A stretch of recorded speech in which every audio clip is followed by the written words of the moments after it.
Hi hello welcome to జాటివి. అన్ని అనుమతులున్నా మేము దిగిపోయిన వెంటనే బీజేపీ కేంద్ర ప్రభుత్వం పాలమూరు రంగారెడ్డి ప్రాజెక్టు డిపిఆర్ను వెనక్కి పంపింది. రాష్ట్ర ప్రయోజనాలను, రాష్ట్ర నీటి హక్కులను కూడా కాపాడలేని ప్రభుత్వం ఈ దద్దమ్మ కాంగ్రెస్ ప్రభుత్వం. మన రాష్ట్రానికి లాభం చేకూర్చే ప్రాజెక్టులపై ఇన్ని కుట్రలు చేస్తుంటే కనీసం నోరు ఎత్తి మాట్లాడే సోయలేని కూడా సన్నాసులు ఈ కాంగ్రెస్ దద్దమ్మలు.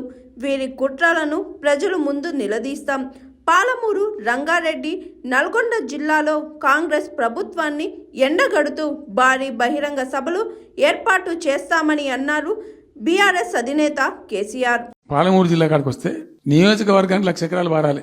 అంత కృషించి అంత కునారిల్లి 60 ఏండ్లు ఏడిసి గోసపడ్డ పాలమూరుకు ఒక పెద్ద రిలీఫ్ వస్తుంది. దీంతో మొత్తం జిల్లా టాప్ టు బాటం అంతా కూడా అద్భుతమైనది ఉంటుంది. గ్రావిటీ వారేకాడికి గ్రావిటీ వారుతుంది, లిఫ్ట్ వారుతుంది. చాలా అద్భుతంగా ఉంటుంది అని చెప్పేసి తర్వాత వర్షపాతం నీళ్ళు కూడా చాలా వరకు ఈ చెక్ డ్యాంలలో దానిలో అడ్డుకుంటాం కాబట్టి గ్రౌండ్ వాటర్ కూడా బాగా పెరుగుతుంది. ఎట్లా ఫ్రీ పవర్ ఇస్తున్నాం కాబట్టి దాని ద్వారా కూడా లాభాలు జరుగుతాయని చెప్పి అసెస్మెంట్ చేసి ఇచ్చినాం. నిజంగా కూడా పాలమూరు ఒక టైంలో తెలంగాణ వచ్చిన తర్వాత 4-5 ఏళ్ళకి నేను పోతే ఎందుకో పోయినాం, బస్సు యాత్ర చేస్తే చాలా అద్భుతంగా ఇక్కడికక్కడ వరికోత మిషన్లు, కల్లాలు, అంతకుముందు పాడుబడ్డ ఇల్లు కనిపించే పాలమూరులో నా కళ్ళతో నేనే చూసిన.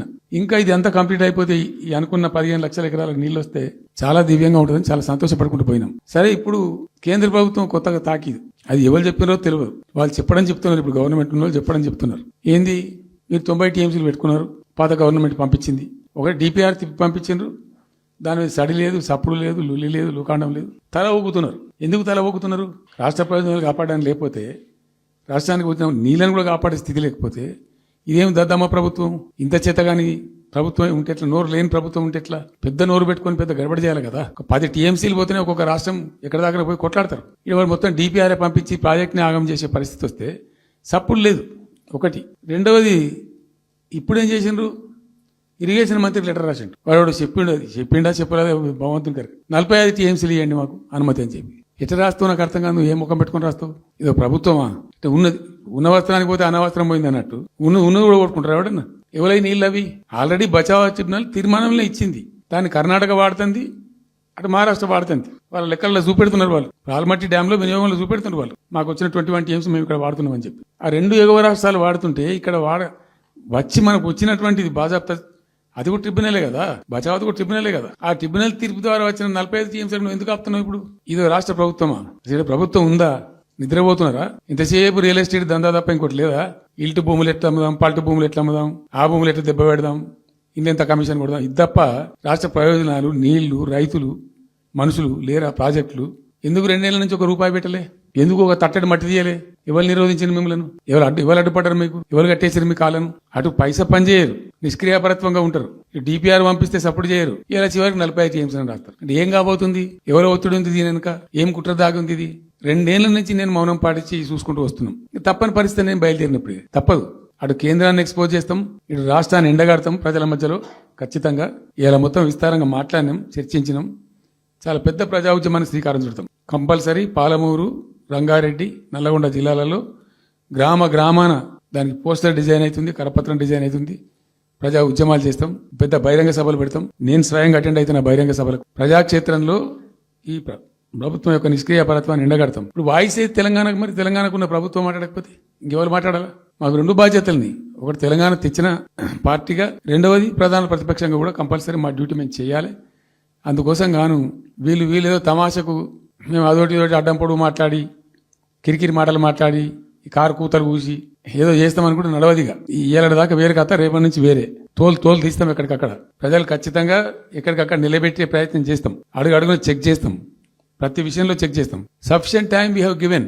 మేము తొందరపడి మేము ఎందుకు కన్నెర్రయ్యి మా ప్రభుత్వం పోయింది వీళ్ళు వచ్చింది అనేటువంటి ఒక పిచ్చి అయ్యి అట్లా మేము చేయలే. అటువంటి వాడికి పోలే. ఇష్యూల మీద పోరాడుతున్నాం, ఒకే ఫీజు ఎంబర్స్ మీద పోరాడుతున్నాం, ఇంకోటి పోరాడుతున్నాం, రకరకాల భూదందాల మీద, దోపిడీ మీద, చెర్ల మీద పోరాడుతున్నాం. పార్టీ కొట్టాడుతున్నది, తప్పదు కాబట్టి కొట్టాడుతాం. ఇప్పుడు మొత్తం మొదటికే ముప్పొచ్చే పరిస్థితి ఉంది. అటు గోదావరి మీద అరాకిరి చేసి చంద్రబాబు నాయుడు, ఏపీ ప్రభుత్వం నల్లమల సాగరు, ఈ సాగరు, ఆ సాగరు, అటు గోదావరి దోపిడీ జరుగుతా ఉంటే దాని మీద సప్పులు లేదు. కృష్ణలో ఇంత ఘోరంగా పాలమూరు ఎత్తిపోతల మీద దీని మీద సప్పులు లేదు. మరి ఎవరి ప్రయోజనాల కోసం ఉన్నట్టు రాష్ట్ర ప్రభుత్వం? ఏం చేయడానికి ఉన్నట్టు? ఏం జరుగుతున్నట్టు ఈ రాష్ట్రంలో. కాబట్టి ఎట్టి పరిస్థితుల్లో నేనే స్వయంగా రంగంలో దిగాలనుకున్నా. దినం ఈరోజు డిసిషన్ అయిపోయింది. 2-3 రోజులలో 2-4 రోజులలో రాబోయే 3-4 డేస్లో ఆయా జిల్లాల నాయకులతో సమావేశమై ఖచ్చితంగా చాలా పెద్ద ఎత్తున అక్కడ గ్రామానికి డప్పు కొడతాం, మొత్తం సభలు పెడతాం, కవులు, గాయకులు, కళాకారులు అందరినీ తట్టి లేపుతాం. ఈ పత్రికా విలేకరులను కూడా రిక్వెస్ట్ చేస్తాం. అక్కడ జరిగే అన్యాయాన్ని, ప్రజలకు జరిగేటువంటి అన్యాయాన్ని, ఈ జలదోపిని అరికట్టాలని ఈ కేంద్ర ప్రభుత్వం అవలంబిస్తున్న విధానాన్ని కూడా తప్పకుండా చేస్తాం. ఇన్ని రోజులు ఒక రకంగా పోయినాం, కానీ ఇక తప్పేటట్లేదు. ఇప్పుడు ఎవరితోనైనా సరే కొట్లాడతాం. తెలంగాణ కోసం భయపడం, యాందాకాని పోతాం. ఈ కొండ మీద గోపైనా సరే కొట్లాడతాం, తప్ప ఇడిచిపెట్టాం. ఇక్కడ ఏమి ముఖాలు చూసేది కానీ ఇంకోటి కానీ నైసిటీస్ ఏమి లేవు. There is no nicety at all. Will fight, డెఫినెట్గా ఫైట్ చేస్తాం. ఎందుకంటే రక్షించుకోవాలి, రాష్ట్రం యొక్క హక్కులు రక్షించుకోవాలి, నీళ్లు రక్షించుకోవాలి, రాష్ట్ర ప్రజల ప్రయోజనాలు రక్షించుకోవాలి. ఈ విధంగా ఇప్పుడు మా కళ్ళ ముందు జరిగినటువంటి దీనిలో ఈ దుర్మార్గంలో ఎట్లా మౌనం పాటిస్తాడు కేసీఆర్? ఎందుకు మౌనంగా ఉంటాం? ఎవరి కోసం ఉంటాం? ఎందుకోసం ఉండాలి? కాబట్టి అరాకిరి ముచ్చట్లు కావు. ఇష్టం వచ్చినట్టు మాట్లాడి, ఇష్టం వచ్చినట్టు ఆల్తు ఫాల్తు కూతలు కూసి ఏదో చేస్తామంటే అది జరిగేది కాదు, జరగనీయం. రెండవది, ఈ ప్రభుత్వం కూడా సర్వభ్రష్ట ప్రభుత్వం, సర్వంలో భ్రష్టమైంది. Hi, this is Swathi. Like చేయండి, షేర్ చేయండి, కమెంట్ చేయండి అండ్ సబ్స్క్రైబ్ చేయండి GRTV.